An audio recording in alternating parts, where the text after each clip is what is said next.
در هر کشوری و تحت حاکمیت هر ساختار سیاسی که زندگی کنید، پرداختن به امر تاریخ و هویت ملی از اهمیت بالایی برخورداره.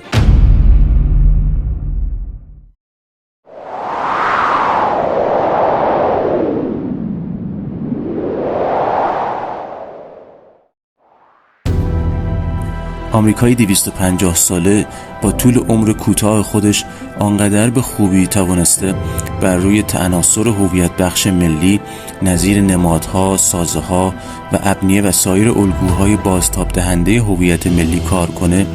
و اونها را از طریق رسانه و هالیوود به جهانیان عرضه کنه که از این طریق گوش و چشم جهانیان رو اشباع کرده. خب غربی ها به خوبی میدونن که کار بر روی عناصر هویت بخش ملی، نمادها و الگوهای ملی از اهمیت بالایی برای انسجام ملی و قوام و دوام تمدن و کشورشون برخورداره و به خوبی بر روی این مسائل کار میکنن و اونها را از طریق رسانه به جهانیان عرضه میکنن.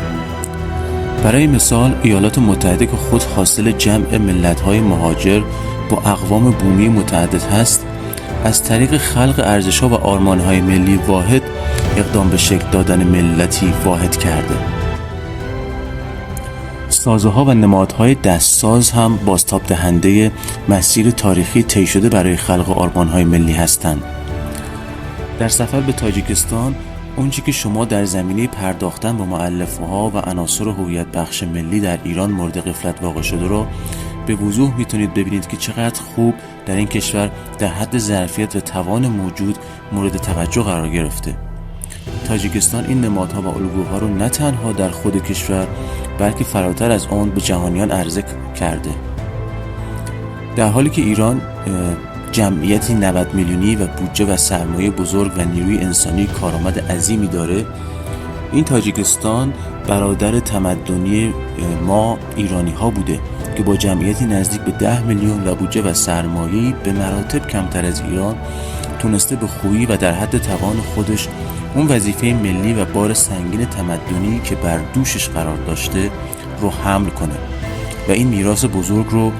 پاسداری کنه و به نسل‌های بعدی انتقال بده و به ثمر بنشونه. تاجیکستان کشوری محصور در جغرافیای سخت و کوهستانی در آسیای میانی نه تنها سازها و ساختارهای تاریخی خودش رو سعی کرده حفظ کنه و از اونها پاسداری کنه، بلکه با خلق و ساخت سازهای جدید به مجموعه چنین سازهایی که منعکس کننده میراث و هویت تاریخی این کشور است افزوده. خب دغدغه‌ای که در تاجیکستان نسبت به هویت و تاریخ ملی وجود داشته تونسته در طول کمی بیش از 3 دهه استقلال این کشور رو به جایگاه خوبی برسونه. به هر جغرافیایی که بنگری مشاهده می‌کنیم که برای مثال کشورهای نظیر ایالات متحده یا در اروپا کشورهایی مثل فرانسه و بریتانیا اهمیت خیلی زیادی برای تاریخ ملی خودشون قائل هستند. دلیلش هم این هست که پرداختن به تاریخ ملی و عناصر هویت بخش ملی، میراث فرهنگی و الگوها و نمادهای هویتی و ملی باعث قوام و دوام و تمدن و انسجام ملی میشه. و کشور و مردمی که با هویت و تاریخ خودشون بیگانه شده باشن، بندهای انسجام ملیشون کم کم از هم میپاشه و رو به زوال و انحطاط میرن.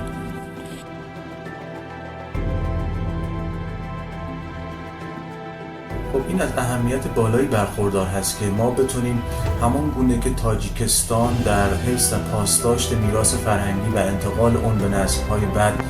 موفق عمل کرده در طول 3 دهه پس از استقلال خودش، ما هم بتونیم الگو برداری کنیم و این میراث مشترکمون رو که ما با برادران تاجیکمون همونطور که میتونیم دارای ریشه های فرهنگی و تاریخی متعدد هستیم و در واقع یکی هستیم و همتوار هستیم به نسل های بعدی انتقال بدیم. کاری که تاجیکستان انجام داده کار شگرفی هست، در مدت کوتاهی تونسته موفقیت های بزرگی رو کسب کنه و خیلی خوبه که ما هم بتونیم از این الگوها و عملکرد تاجیکستان کمک بگیریم و بتونیم میراث فرهنگی خودمون رو به نسل‌های بعدی منتقل کنیم تا نسل‌های آگاه و مدافع وطن و میهن دوست رو بتونیم پرورش بدیم.